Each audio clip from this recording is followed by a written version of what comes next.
vamos ao texto, para em seguida passar para o tópico. Falar em gestão de negócio está cada vez mais comum, tendo em vista que a administração é a peça-chave para o sucesso das empresas.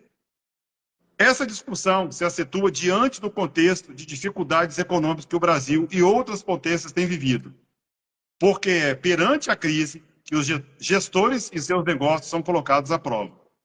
Portanto, são lideranças que indicam os caminhos para os funcionários, a fim que suas empresas acompanhem a transformação do mercado. Nesse sentido, saber gerir o próprio negócio é fundamental. Desse modo, aproveitar os recursos humanos, financeiros e materiais para atingir metas sem desperdício e com maior eficiência. Então, até o final da live, a Cris vai desvendar esse segredo, que não é bicho de sete cabeças, referente a processo e liderança. E no finalzinho da live, fica conosco para a gente falar um pouco sobre a sua mentoria. Então, vamos à pergunta.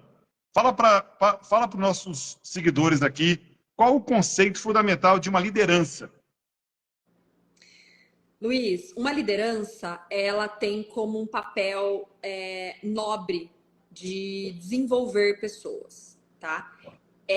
Muito do que as pessoas imaginam é que ser líder, às vezes, é conduzir as pessoas, né?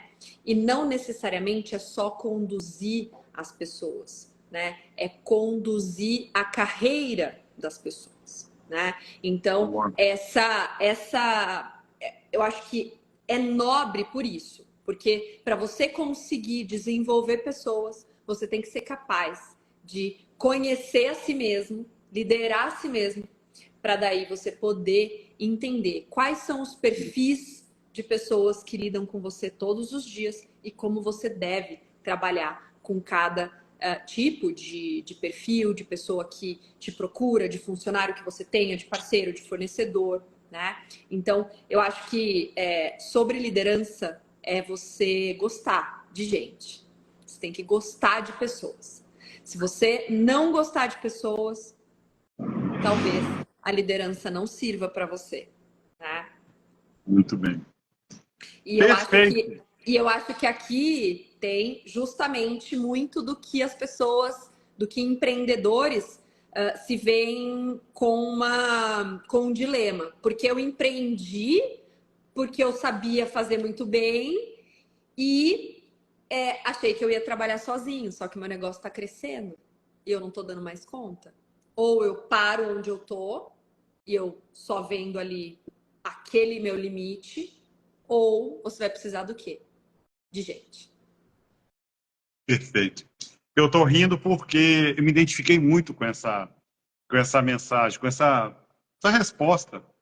Porque, assim, desde que eu cheguei no Brasil, eu sempre fui gerente de alguma marca de veículos, né, de concessionária. E todas as vezes eu me perguntava, você pode, você gosta das pessoas, vai ao encontro dela, abraça ela, você tem que sentir na pele o que ela sente.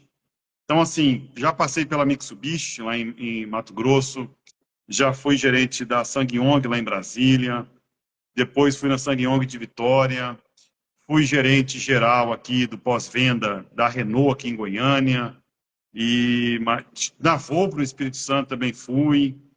E aqui, onde eu estou nesse momento, antes de mexer com imobiliário, essas coisas, né? De ser corretor, eu fui gerente de um material de construção. É um depósito muito grande, é referência aqui do Sudoeste Goiano, e aonde eu geria 78 pessoas.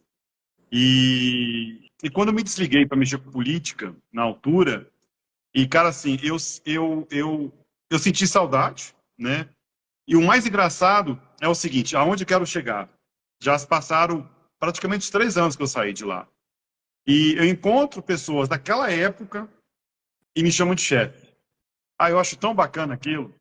Ô, chefe, tudo bem? Ô, chefe, tudo bem? E assim, aquele respeito, porque eu coloquei na pele das pessoas.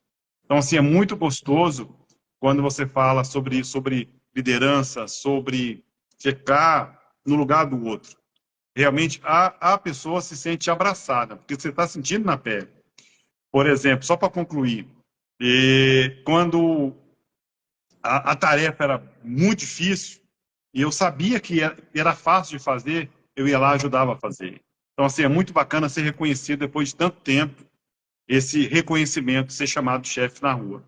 Vamos lá, então, para o segundo tópico. Fala para a gente sobre quais são as habilidades essenciais para uma liderança. Era mais ou menos isso que eu falei, né?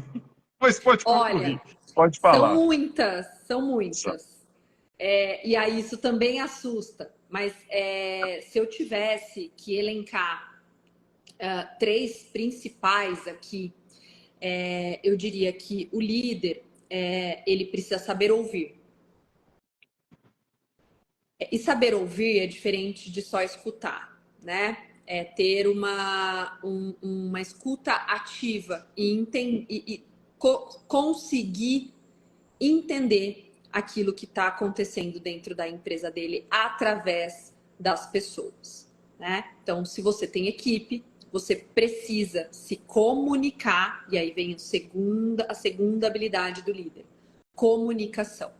Você precisa saber se comunicar de uma forma assertiva e transparente no limite que você pode, né? Transparente não é você contar para todo mundo quanto ganha cada um dentro da empresa. É a transparência até o limite que você pode ir. Então, o que você se as pessoas se tem alguma mudança que você está fazendo dentro da sua empresa, conversa com as pessoas, explica para elas o que está acontecendo. Se tem alguma coisa que você quer fazer dentro da empresa, senta com as pessoas, conversa com elas o que você quer. Porque muitos insistem em fazer sozinho. E líder não faz sozinho. Líder tem pessoas. E as pessoas estão lá não para trabalhar para você, elas estão lá para trabalhar com você.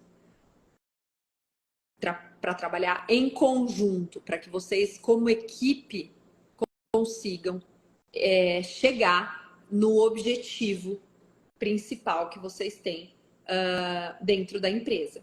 E aí vem a terceira habilidade, que invariavelmente é resultado. Você precisa ter clareza de onde você está e de onde você quer chegar, porque só assim você vai conseguir nortear o seu time, né? Senão, como dizia lá em Alice, o País das Maravilhas, né? Quando ela, naquele cenário em que ela pergunta para o gato, ele fala: se você não sabe o que você quer, onde você quer chegar, qualquer caminho serve, né? Então, você precisa saber onde você está, o que você quer fazer e onde você quer chegar, né? E quem tem que dar esse tom é a liderança, que é o empresário. Ah, Muito Cris, bem. eu tenho um negócio e eu tenho um supervisor, um coordenador, um gerente. Bom, a não ser que ele esteja muito alinhado com você e você combine dele passar essa mensagem adiante, ok. Agora, essa mensagem é tua, como dono do seu próprio negócio. Cris, vamos falar, só para concluir, então. Então, as habilidades essenciais é ouvir, o segundo. Desculpa, o primeiro é ouvir. O O primeiro, a gente segundo falou é? de ouvir, o segundo, comunicação. E o terceiro, entregar resultado. Fechou. Vamos falar sobre agora inteligência emocional. Anda de mãos dadas com a gestão de conflito. Como que um bom líder pode gerir isso aí? A gestão de conflito, eu falo assim, muitos têm dúvidas sobre conflito e confronto. E são duas coisas muito Boa, diferentes, né? boa, boa, boa. O Boa conflito, comparação. ele te faz crescer.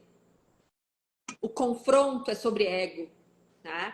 Então, o bom líder, ele deixa o ego para trás e ele lida com uma situação de conflito como algo positivo, algo que vai desenvolver tanto ele como líder, quanto a pessoa que ele está conversando, conduzindo como liderado, ou às vezes como um sócio, né? Como um parceiro.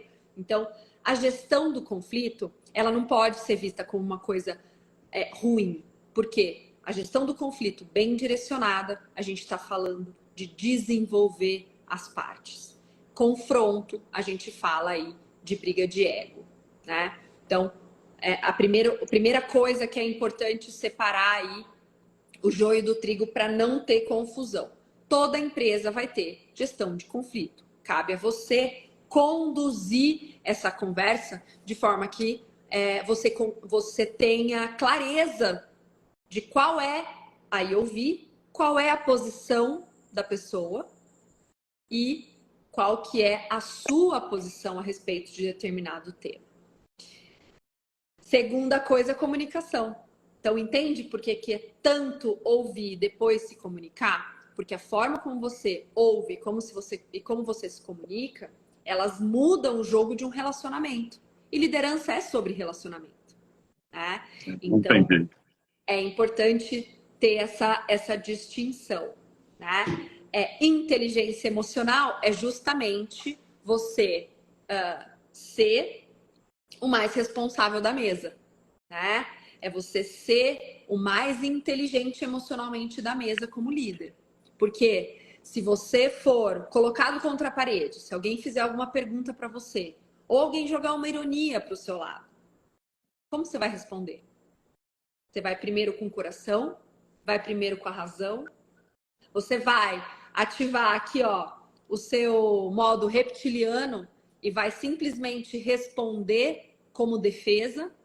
Ou você vai ativar o seu modo límbico que vai falar o seguinte para você: olha, as pessoas, elas confundem muitas vezes as coisas. Então, aqui é necessário que você seja mais explícito, mais claro, se comunique de uma forma melhor para que ela possa entender exatamente o que você quer dizer, né? Então, todo esse processamento acontece quando você adquire a inteligência emocional, que é, pegando um gancho de um outro pilar do meu negócio, é um processo, né?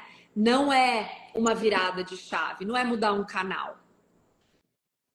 A gente precisa ter esse desenvolvimento de inteligência emocional desde o começo, desde quando a gente está ali iniciando a nossa carreira, até o momento que a gente vai se desenvolvendo dentro da nossa carreira.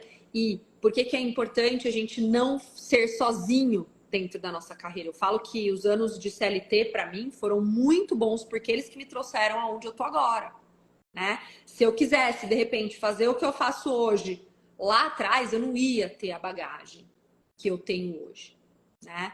Então, lá atrás, eu podia interagir com muita gente, com liderado, com time de alta performance, com ótimos líderes, com líderes não tão bons, com líderes inspiradores, com líderes que só pensavam em resultado, com líderes que garantiam um clima legal e uma cultura bacana, outros que nem tanto, né? E aí você começa a entender um pouco como lidar em cada situação.